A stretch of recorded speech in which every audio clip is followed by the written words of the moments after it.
Hi guys, my name is Carrie and I'd love to share just a little bit of my story with you. The word I would use to describe my life before Jesus is hollow. I think I chose hollow because I grew up in a Christian home, and so I just always thought that I was naturally just a good person. So I went through life thinking that I had done some bad things, but that they weren't really that bad. And so I just naturally assumed that I had a relationship with God because I didn't think I had done anything terrible. Like I'd never murdered anyone or anything like that. And so my life was totally based upon finding people's approval.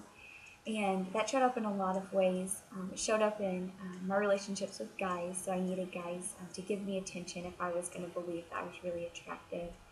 It showed up in friendships. I needed my friends to laugh at everything that I said and to want to constantly hang out with me if I was going to believe that I was a good friend and I was worthy of their time. And I think it showed up in school, and so I needed to earn good grades if I was going to believe that I was smart. And so this just produced a cycle in my life that was very hollow and empty and meaningless. And so I felt like I didn't have a purpose even whenever I pursued those things and got those things. But all of that changed after my freshman year of college.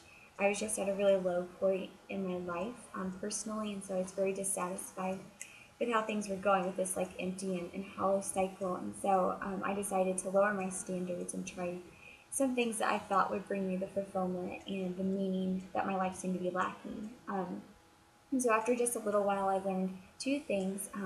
First, that those things didn't give me satisfaction. They still didn't provide that meaning. And then secondly, that they were bad things, that they were actually sin.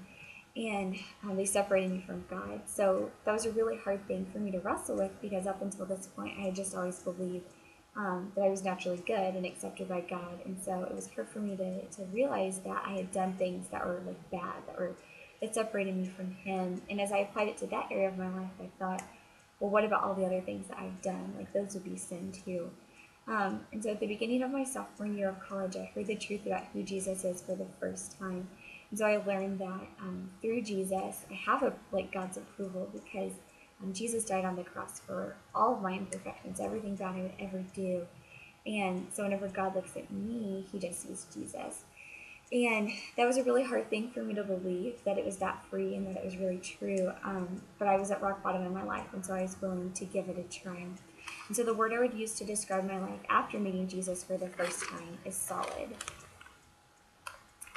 I chose solid because my approval, my identity, my value, and my worth are all found in like the same place now.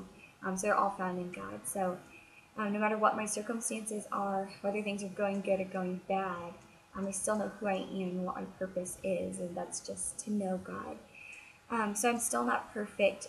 There's still a lot of things that are true of me today that reflect who I used to be, but that hollow and like empty feeling is gone. And I chose Jesus because like that's what was true of Him. He took my meaningless, shallow, hollow, empty life and He made it solid and like built on the foundation of who He is. So thanks so much for listening to my story.